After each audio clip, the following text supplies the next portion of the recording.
Como é possível que a África, com tanta riqueza sob seu solo, recursos naturais tão generosos e fartura de água e sol, continue sendo o continente mais pobre do mundo? Em julho de 2023, essa pergunta retórica foi feita em São Petersburgo pelo capitão Ibrahim Traoré, então com apenas 35 anos e há 10 meses no poder em Burkina Faso. A intenção era justificar a guinada de seu país em direção à Rússia e seu rompimento cada vez mais confrontacional com a Europa. Em poucos anos, 3 estados do Sahel, Mali, Burkina Faso e Níger, expulsaram as tropas francesas, rejeitaram a ordem regional existente e proclamaram a restauração de sua soberania. Eles deveriam, enfim, derrotar o terrorismo sozinhos, uma ameaça que o Ocidente havia passado uma década sem conseguir controlar. E assim os franceses foram substituídos pelos russos, primeiro os mercenários do Wagner, depois o Afrika Korps, controlado pelo Kremlin. E o resultado? Hoje, os grupos jihadistas conquistam cada vez mais território. As juntas militares controlam cada vez menos de seus próprios países, enquanto as forças russas sofrem suas perdas mais pesadas na África desde que Moscou começou a se expandir pelo continente.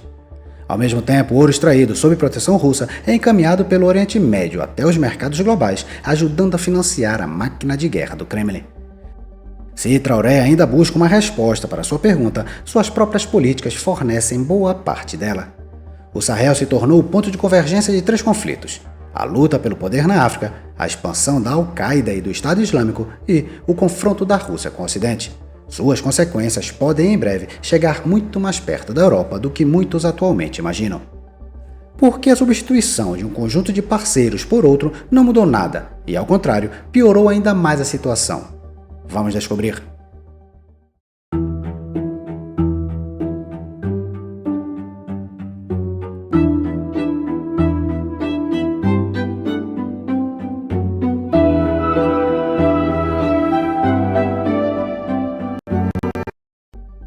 Tudo começou com uma série de golpes e seu ritmo diz mais do que as datas isoladamente. No Mali, os militares tomaram o poder em agosto de 2020. Menos de um ano depois, em maio de 2021, o mesmo grupo de oficiais derrubou seu próprio governo de transição, com o coronel Assimi Goïta emergindo como líder do país. Em Burkina Faso, 2002 trouxe 2 golpes com apenas 8 meses de intervalo, um em janeiro e outro em setembro, após o qual o país passou a ser governado pelo capitão Ibrahim Traoré, então com apenas 34 anos. No Níger, o governo eleito foi derrubado em julho de 2023 e o presidente Mohamed Bazoum permanece detido até hoje. 5 golpes bem-sucedidos em 3 países no espaço de 3 anos. O que motivou esses golpes? Em cada caso, os militares apresentaram a mesma justificativa. Os políticos civis estariam falhando em conter o terrorismo, seriam excessivamente dependentes de Paris e incapazes de restaurar o controle sobre seu próprio território. Os novos regimes logo descobriram que tinham mais em comum entre si do que com qualquer outro ator. Suas fronteiras convergem para um único ponto, a região de Liptako-Gourma, onde Mali, Burkina Faso e Níger se encontram. Era também ali que os grupos jihadistas eram mais fortes. Cada junta, portanto, travava a mesma guerra contra o mesmo inimigo no mesmo lugar. As 3 também estavam diplomaticamente isoladas e precisavam de um parceiro que não perguntasse quando seriam realizadas as eleições. O primeiro resultado foi um pacto de defesa mútua. Em setembro de 2023, os 3 regimes assinaram a Carta de Liptako-Gourma, comprometendo-se a tratar um ataque contra um deles como um ataque contra todos. Em julho de 2024 foram além, transformando esse arranjo em uma confederação chamada Alliance des États du Sahel, ou Aliança dos Estados do Sahel, AES na sigla em francês. Ela foi concebida para coordenar não apenas a defesa, mas também a política externa e econômica, com presidência rotativa e planos para uma moeda comum. Somente depois de instituir essa estrutura, o Mali, Burkina Faso e Níger se retiraram da CEDEAO, a Comunidade Econômica dos Estados da África Ocidental, que na época reunia 15 países e havia servido por quase meio século como principal árbitro político da região e guardiã da ordem constitucional. A retirada entrou formalmente em vigor em 29 de janeiro de 2025. As juntas não deixaram o bloco regional para só então buscar uma alternativa. Elas construíram a alternativa primeiro e se retiraram a partir de uma posição de segurança. Curiosamente, a CEDEAO, que agora reúne 12 estados da África Ocidental, manteve alguns acordos de viagem e comércio, porque uma ruptura imediata teria prejudicado a população comum muito mais do que a liderança militar. Mais importante ainda, a CEDEAO ameaçou intervir militarmente, e essa era, a princípio, a intenção. Mas o ataque nunca ocorreu. Uma organização que havia passado décadas construindo sua autoridade como árbitro político da região se mostrou incapaz de fazer valer seu próprio ultimato. Foi nesse momento que as juntas perceberam que o custo de sair era menor do que haviam suposto. No entanto, a retirada da CDEAO foi apenas uma das duas grandes rupturas, e não a mais consequente. Ao assumir o poder, cada junta exigiu a saída das tropas francesas, o Mali em 2022, Burkina Faso no início de 2023 e o Níger logo em seguida. Em 2 anos, toda uma arquitetura de segurança construída ao longo de uma década desapareceu da região. Bases, poder aéreo, capacidade de inteligência e estruturas de comando. As juntas apresentaram isso como a restauração da soberania. Mas quão valioso era, na prática, o sistema que expulsaram? Para responder a isso, precisamos voltar uma década ao momento em que a França entrou no Sahel como solução e não como problema. A França entrou no Mali em janeiro de 2013 com a Operação Serval. O objetivo imediato era, claro, deter as colunas jihadistas que avançavam rumo ao sul antes que chegassem a Bamako. E funcionou. Em poucas semanas, as forças francesas retomaram Timbuktu, Gao e Kidal, desmantelando as bases de retaguarda de grupos ligados à Al-Qaeda. Mas o sucesso militar não produziu um acordo político. Em 2014, a Serval foi substituída pela Operação Barkhane, que se expandiu por 5 países: Mali, Níger, Chad, Burkina Faso e Mauritânia. A escala era formidável. Em seu auge, a Barkhane mobilizava cerca de 5.100 soldados franceses, apoiados por exércitos regionais e por parceiros europeus e norte-americanos, com aeronaves de combate, drones Reaper e uma ampla rede de inteligência e reconhecimento. O custo anual era de 1 bilhão de euros. Foi a maior operação militar da França na África desde a descolonização, sustentada por 9 anos. Ainda assim, a propaganda das juntas não era totalmente infundada. A Barkhane obteve sucessos táticos. Comandantes foram eliminados, equipamentos destruídos e a liberdade de movimento dos militares restringida. Somente em 2020, os franceses relataram ter neutralizado mais de 1.200 terroristas. E, no entanto, ao longo de 9 anos de operações, a violência no Sahel não diminuiu, ela aumentou. Considere os dados do programa Uppsala de Dados de Conflitos, um dos bancos de dados sobre conflitos mais antigos do mundo. Em 2013, ano da intervenção francesa, a violência organizada matou 900 pessoas em Mali, Burkina Faso e Níger. Em 2019, o número havia subido para quase 3.000. Em 2022, ano da retirada francesa do Mali, ultrapassou 7.000. No mesmo período, o número de incidentes letais passou de 89 para 1.300. Burkina Faso é um caso particularmente marcante. Em 2013, nenhuma pessoa no país havia sido morta nesse tipo de violência. Nenhuma. Hoje, Burkina Faso é o mais sangrento dos 3 estados, com mais de 4.000 mortes por ano, ocupando o 2º lugar no índice global de terrorismo. 5.000 soldados, 1 bilhão de euros por ano e uma década de presença militar deixaram a região menos segura do que estava no início. As juntas puderam, então, dizer às suas sociedades algo que soava perfeitamente razoável. Se os franceses não conseguem deter a violência, por que deveriam permanecer? O problema é que os soldados conseguiam retomar uma cidade, mas não conseguiam substituir a administração estatal, os tribunais ou os serviços locais de segurança. Uma vila reconquistada voltava ao controle jihadista assim que a coluna militar seguia adiante, porque nada permanecia, nenhum funcionário, nenhum juiz, nenhum posto policial. As táticas podiam ser eficazes, a estabilização não. A Barkhane deveria permanecer alheia à política maliana, mas isso se mostrou impossível. A operação se tornou um guarda-chuva protetor para as elites de Bamako que se beneficiavam do apoio estrangeiro sem realizar reformas significativas. Havia também um mal-entendido mais profundo que Paris nunca resolveu.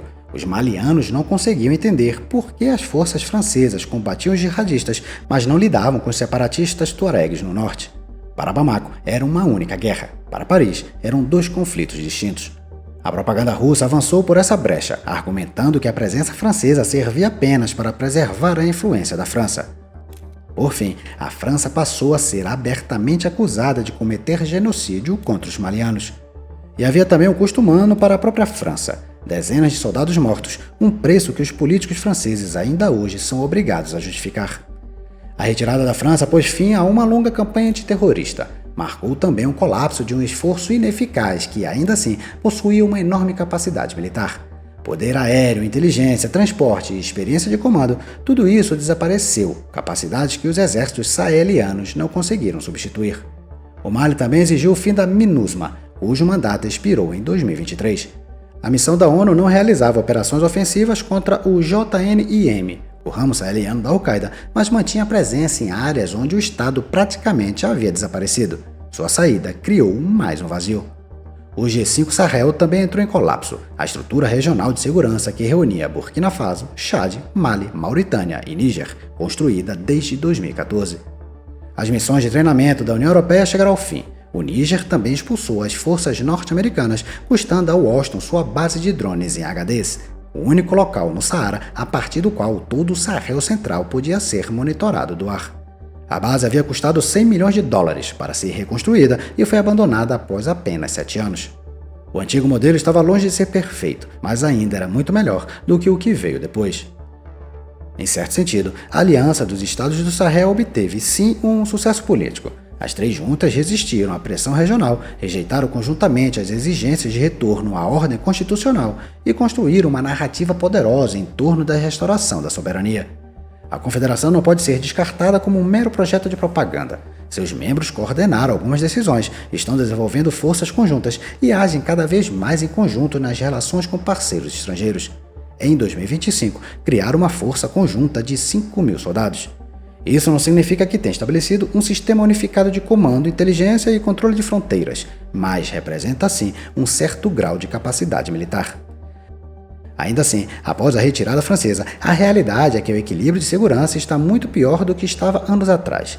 As juntas venceram o debate sobre quem deveria determinar suas políticas, mas os cidadãos comuns perderam e o próprio Estado perdeu. Os regimes ainda controlam as capitais, a maioria das grandes cidades e as principais bases militares. Enquanto isso, o JNIM e o Estado Islâmico no Sahel expandiram suas redes pelas áreas rurais. Eles controlam rotas, cobram impostos, bloqueiam cidades e determinam acesso aos mercados locais. Este é o paradoxo central do regime militar no Sahel. Quanto mais alto as juntas falam sobre soberania, menos controle exercem sobre seu próprio território. Atualmente, Mali, Burkina Faso e Níger controlam cada um, no máximo, cerca de metade de seu território nacional. E quem prospera em lugares marcados por vazios de segurança, colapso da autoridade e erosão do controle estatal? A Federação Russa, é claro. No início, o principal instrumento da Rússia foi o Grupo Wagner, que oferecia às juntas proteção, treinamento e participação direta em operações militares, em troca de influência política e acesso a mercados e recursos naturais. Vale a pena parar aqui, porque esse modelo de negócio contém uma contradição intrínseca. Os mercenários não tinham interesse em construir a capacidade defensiva independente de seus clientes. Pelo contrário, a insegurança prolongada justificava sua presença e criava a base para novos contratos. No Sahel, a Rússia lucra com a própria instabilidade que afirma combater. Após a morte de Prigozhin, Moscou começou a formalizar essas estruturas, colocando-as sob o controle do Ministério da Defesa e da Inteligência Militar. No Mali, o Wagner foi substituída pelo Afrika Korps, mas a mudança do nome não marcou o fim da presença russa. Em vez disso, Moscou assumiu maior responsabilidade por operações que antes eram apresentadas como trabalho de uma empresa privada. Em julho de 2026, a Rússia e os estados da AES voltaram a se comprometer a aprofundar a cooperação militar, mesmo com os grupos jihadistas continuando a ganhar terreno. E isso nos leva a um ponto que precisa ser dito com clareza. O Mali é hoje a principal frente de guerra da Federação Russa na África. Em nenhum outro lugar do continente, as forças russas estão engajadas nessa escala. Na República Centro-Africana, eles protegem o Palácio Presidencial e os locais de mineração. No Sudão, negociam com os dois lados da guerra civil. Em Moçambique, o Wagner tentou combater, sofreu perdas e se retirou após poucos meses. O Mali é diferente. As colunas russas saem de suas bases ao lado do exército maliano, assaltam cidades, realizam operações no deserto a centenas de quilômetros de seus centros logísticos e morrem ali. Um episódio de julho de 2024 ilustra isso melhor do que qualquer outro. Uma coluna de tropas malianas e combatentes do Wagner avançava em direção a Tizauotem, perto da fronteira argelina, como parte do que Bamako descreveu como uma operação de estabilização. O comboio foi emboscado por rebeldes tuaregues e depois atacado novamente durante sua retirada, dessa vez por combatentes do JNIM. A batalha durou 4 dias, em meio a uma tempestade de areia. Dependendo da fonte, as estimativas apontam perdas russas entre cerca de 40 e 84 soldados. Mesmo a estimativa mais conservadora faria dela a perda isolada mais mortal já sofrida pelas forças russas na África. Para efeito de comparação, a França perdeu 59 soldados ao longo de quase uma década de guerra no Mali. Há outro detalhe digno de nota. 8 meses antes, os mesmos combatentes do Wagner haviam capturado Kidal ao lado do exército maliano e hasteado sua própria bandeira sobre a cidade para uma foto comemorativa. Durante meses, zombaram dos tuaregues no Telegram. Entre os mortos perto de Tizaoatem estava o homem que administrava aquele canal. Depois, entre março e maio de 2026, uma ofensiva coordenada do JNM e de rebeldes tuaregues infligiu novas perdas pesadas às forças malianas e russas, enquanto o Afrika Korps confirmava sua retirada do Kidal. O simbolismo do local é difícil de ignorar. Kidal foi uma das cidades retomadas por forças francesas em 2013, no início da Operação Serval. 13 anos depois, as tropas russas, trazidas para fazer o trabalho melhor, a deixavam para trás. O Mali se tornou assim um teste de credibilidade russa. Se Moscou não conseguir estabilizar o país onde está mais fortemente engajada e pelo qual assumiu oficialmente a responsabilidade desde 2023, terá dificuldade em apresentar seu modelo como uma alternativa mais eficaz ao Ocidente, não apenas no Sahel. A Rússia pode fornecer armas, munições, helicópteros e instrutores, pode realizar operações brutais e ajudar a defender bases-chave, mas não pode substituir um Estado funcional.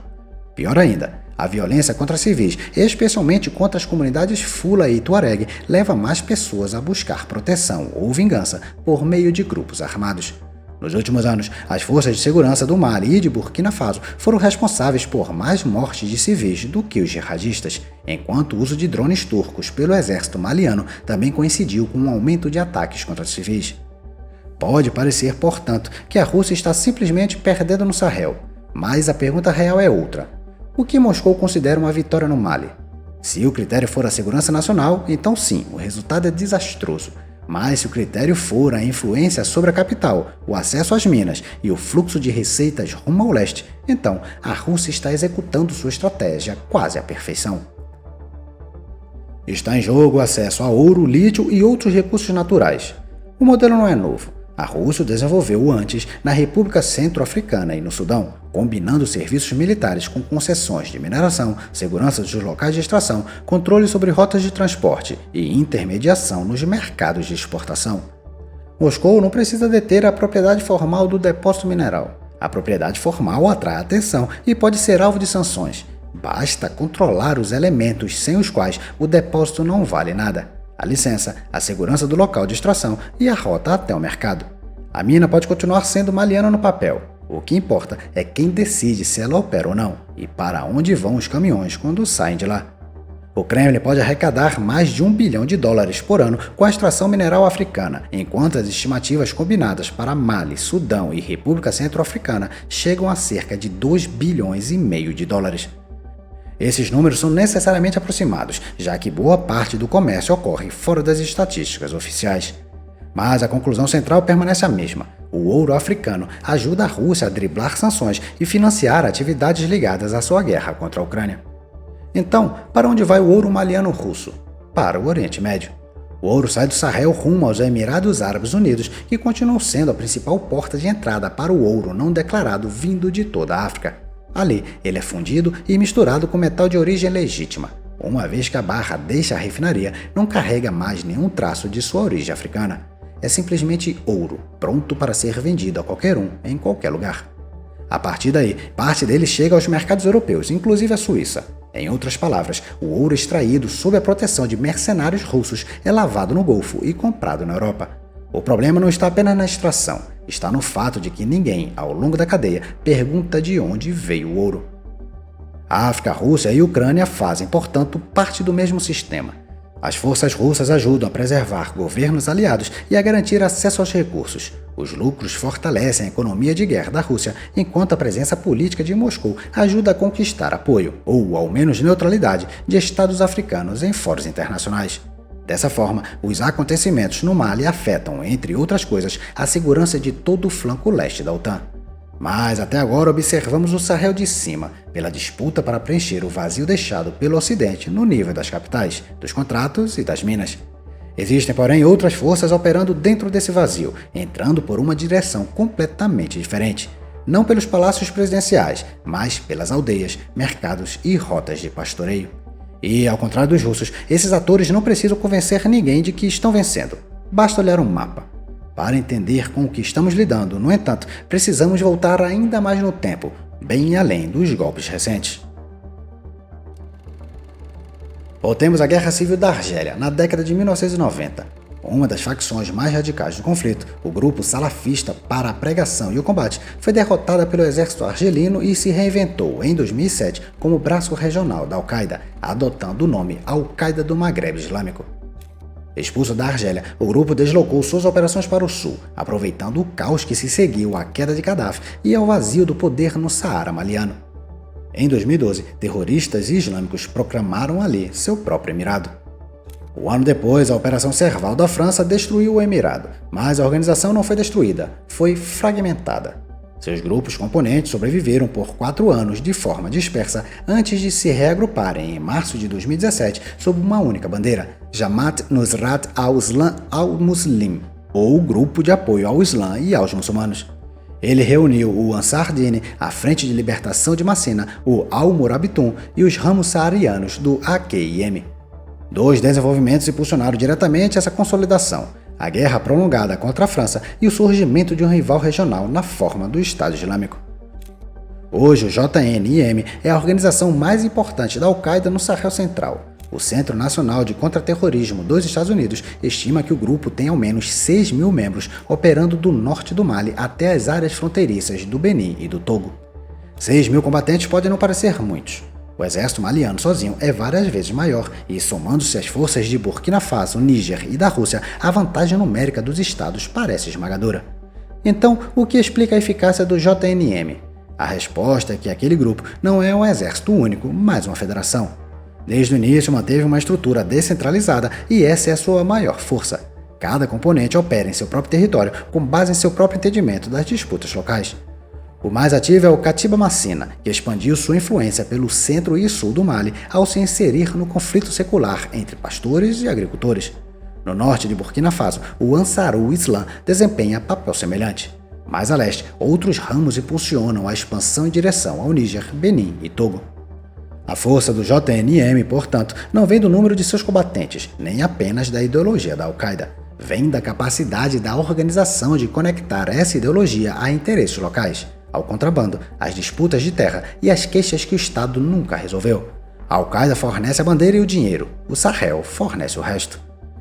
É por isso que seria um erro medir o sucesso do JNIM pelo número de capitais ou grandes cidades que conquista. O JNIM não precisa tomar Bamako, Ouagadougou ou Niamey. Ele pode cercar cidades menores, destruir infraestrutura, bloquear o fornecimento de combustível e forçar guarnições militares a permanecerem atrás dos muros de suas bases. O Estado pode manter formalmente o controle de uma cidade, sem controlar nem as estradas que levam até ela, nem as vilas ao redor. Pelo mesmo motivo, uma queda no número de ataques nem sempre indica melhora. Às vezes, significa que a organização não precisa mais lutar, porque a administração estatal já foi expulsa e a população local já aceitou as regras impostas a ela. Sua capacidade mais perigosa, porém, é de se apegar aos conflitos de outras pessoas. Considere os fulas, pastores nômades espalhados pelo Sahel, envolvidos há décadas em disputas com agricultores sedentários pelo acesso à terra e à água. Equiparar a comunidade fula ao jihadismo seria absurdo, mas o JNIM recruta entre aqueles que se sentem ameaçados pelo exército, por milícias locais ou por comunidades vizinhas. Não precisa convencê-los a abraçar o jihad global, só precisa ser o único ator a oferecer proteção. O mesmo vale para os tuaregs. Os separatistas do norte não fazem parte da Al-Qaeda e buscam algo bem diferente, um estado próprio, não um califado. Em certas condições, porém, são capazes de coordenar ações com o JNIM contra o inimigo comum. Vimos isso na ofensiva de 2026, a mesma campanha após a qual as forças russas se retiraram de Kidal. É exatamente isso que torna o conflito no Sahel tão difícil. As juntas o apresentam como uma disputa simples entre o Estado e os terroristas. Na realidade, trata-se de um conjunto sobreposto de conflitos por poder, terra, direitos de pastagem, recursos naturais e o futuro do norte do Mali. Uma operação brutal pode matar dezenas de jihadistas, mas se também destruir uma vila e matar civis, cria as bases para a próxima onda de recrutamento. A tecnologia também está se tornando um fator relevante. Desde 2023, o JNIM vem desenvolvendo sua própria capacidade de uso de drones, utilizando equipamentos civis baratos adaptados para reconhecimento e lançamento de explosivos, coordenando ataques aéreos com assaltos terrestres. Mas o JNM não é a única grande operação radical que opera no Sahel. A outra é o Estado Islâmico no Sahel, ativo principalmente na região da tríplice fronteira entre Mali, Níger e Burkina Faso. É preciso deixar claro desde já que os dois grupos têm pouco em comum além de um inimigo comum. Eles competem por território, população local e rotas comerciais, e seus confrontos mútuos, por vezes, são mais sangrentos do que seus choques com as forças governamentais. Tratá-los como um único bloco seria, portanto, profundamente equivocado. No entanto, para um soldado maliano ou nigerino, essa distinção é, em grande parte, acadêmica. A pressão do Estado pode suprimir temporariamente sua rivalidade. Uma ofensiva de um grupo pode abrir caminho para que o outro ocupe o território abandonado, e ambos combatem o exército maliano e as forças russas. O Níger enfrenta a posição mais difícil de todas, pois trava duas guerras separadas em extremos opostos do país. No oeste enfrenta o JNM e o Estado Islâmico no Sahel. No sudeste, ao redor do Lago Chad, enfrenta o ISWAP e os remanescentes do Boko Haram. São dois teatros de operação sem relação entre si a mais de 1.000 quilômetros de distância, cada um exigindo suas próprias forças. Por essa razão, são as redes terroristas e a pressão que exercem a partir de múltiplas direções, não um comando jihadista unificado, que atualmente representam a maior ameaça às juntas do Sahel. Até aqui, toda essa história se desenrolou dentro das fronteiras dos três Estados Unidos por uma sucessão de golpes, mas os jihadistas não leem os mapas políticos da forma como nós os lemos. Para eles, a fronteira entre Burkina Faso e Benin não é o limite do campo de batalha, mas uma brecha a ser explorada. E além dela está o que há muito é considerado a parte pacífica da África Ocidental, os estados do Golfo da Guiné. A expansão do JNM em direção ao Golfo da Guiné não começou como uma grande coluna de combatentes saindo do Mali à maneira das colunas russas na Ucrânia. A organização avançava em etapas. Primeiro consolidou sua influência no Mali e em Burkina Faso, para depois começar a se mover rumo ao sul do continente. Crucialmente, confrontos agora ocorrem regularmente ao longo das fronteiras entre Burkina Faso e Benin e entre Burkina Faso e Togo. No Benin, o JNM já não se limita a usar áreas fora das cidades como base de retaguarda. A organização ataca as forças militares e tenta se filtrar nas economias locais em ambos os lados da fronteira com o Níger. Realiza operações de propaganda, constrói relações com comunidades locais e participa do comércio ilícito, incluindo o tráfico de armas. A situação é semelhante no Togo. Gana é um caso um pouco diferente. Ainda não sofreu uma campanha terrorista comparável às vividas no norte do Benin e do Togo, mas a ausência de grandes ataques não significa ausência de ameaça. As regiões do norte podem estar sendo usadas como áreas logísticas de retaguarda justamente para evitar a abertura de outra frente. Tampouco os jihadistas precisam tomar os portos propriamente ditos. É muito mais fácil atacar as estradas que levam a Cotonou, Lomé, Abidjan e Dakar. Interromper o transporte pode enfraquecer simultaneamente os estados costeiros e as juntas da AES. Para o JNM, a guerra econômica costuma ser mais eficaz do que tentar tomar uma grande cidade. É importante lembrar, no entanto, que ainda não existe um cinturão contínuo de território sob controle jihadista que se estenda do Mali até o oceano. A expressão corredor do terrorismo deve ser entendida como uma rede de zonas de influência, rotas de contrabando e áreas inseguras. O JNM não precisa controlar cada quilômetro, só precisa da capacidade de movimentar pessoas, armas e dinheiro através de Burkina Faso até o Benin, o Togo e o norte de Gana. Esse corredor está gradualmente tomando forma. Se o JNM e outros grupos não forem contidos, esse cinturão do terror se expandirá com o tempo e poderá acabar se transformando em algo semelhante a um quase-estado. Neste ponto, alguém pode perguntar: por que o Ocidente não está fazendo nada? Primeiro que os franceses tentaram e foram recompensados, entre aspas, com a expulsão pelas juntas. Segundo, é preciso entender que apoiar a luta contra os jihadistas no Mali hoje também significa fortalecer indiretamente a junta e a presença russa. Ainda assim, o isolamento completo de Bamako facilita o avanço do JNM e empurra as autoridades para uma dependência ainda maior de Moscou. O mesmo dilema se aplica a Burkina Faso e ao Níger. Não há aqui uma escolha simples entre o bem e o mal. Há duas ameaças e ambas precisam ser contidas ao mesmo tempo. Repetir a Operação Barkhane em sua forma anterior não é realista. A França não tem mais um mandato político para retornar, enquanto outros países europeus se lembram tanto do fracasso das missões no Sahel quanto da experiência da Líbia. O fim da Barkhane criou um vazio que nunca foi preenchido, enquanto os esforços ocidentais permanecem fragmentados e mal coordenados. Então, se o problema é real e não apenas teórico, o que deveria fazer os Estados ocidentais antes que ele cresça em escala e passe a ameaçar suas próprias sociedades, inclusive por meio de fluxos migratórios em massa? Parece claro que a OTAN não deveria lançar outra intervenção em larga escala em uma região tão instável.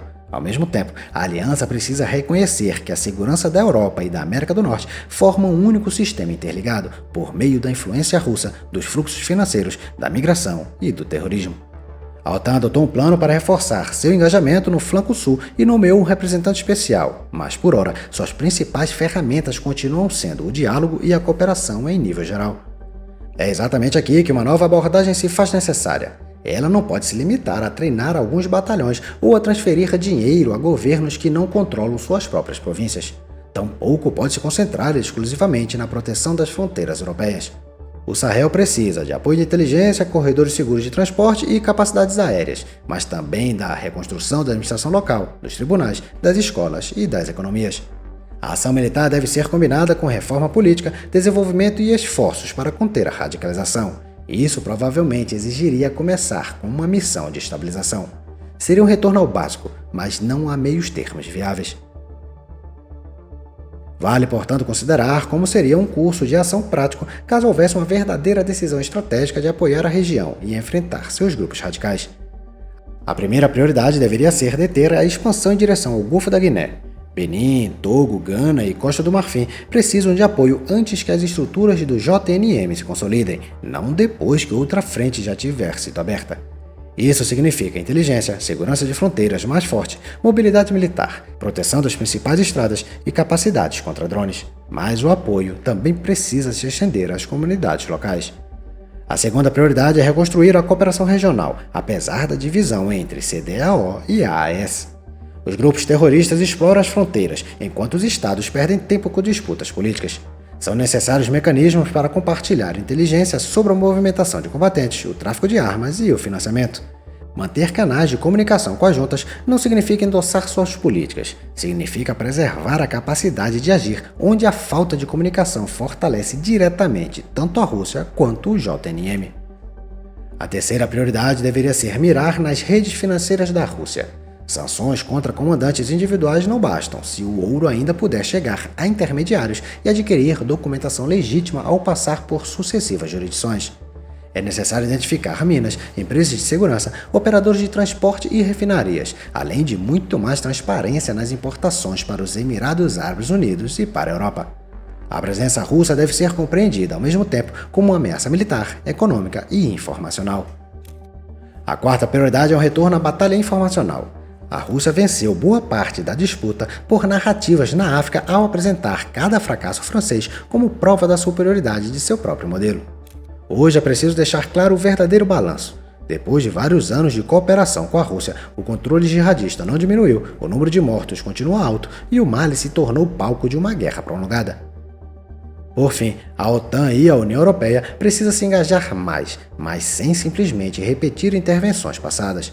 A aliança possui uma capacidade militar enorme, mas a pior opção seria voltar a entrar na região sem um objetivo político definido, para então se retirar novamente após alguns anos. Quase tão prejudicial, porém, é a crença de que a ausência não tem custo. É preciso ter clareza sobre o que a desestabilização no Sahel produz. Ele alimenta o tráfico de armas, drogas e pessoas, provoca deslocamentos dentro da África e, em seguida, aumenta a pressão migratória em direção ao norte da África e à Europa. Migrantes não devem ser equiparados a terroristas, mas grupos armados exploram as mesmas rotas, redes criminosas e documentos falsificados. Uma deterioração ainda maior poderia gerar fluxos migratórios mais amplos e viabilizar operações terroristas mais sofisticadas contra a Europa e a América do Norte. Por ora, o cenário mais provável não é o surgimento de um único estado jihadista abrangendo todo o Sahel. A fragmentação contínua é muito mais plausível. As capitais permanecerão nas mãos das juntas. A Rússia protegerá os regimes e seus interesses econômicos. Enquanto isso, o JNM e o Estado Islâmico expandirão seu controle sobre áreas rurais e rotas de transporte. Esse arranjo pode persistir por anos, espalhando-se gradualmente rumo ao sul. É exatamente por isso que o Mali importa tanto. Ele é a principal frente da guerra da Federação Russa na África, mas também a demonstração mais clara dos limites do modelo russo. Moscou pode manter um parceiro no poder, mas não pode reconstruir um Estado. pode garantir acesso a recursos naturais, mas não pode deter a expansão do JNM. A cada ano a mais de guerra, a influência da Rússia sobre a capital cresce, enquanto o controle do governo sobre as províncias continua encolhendo.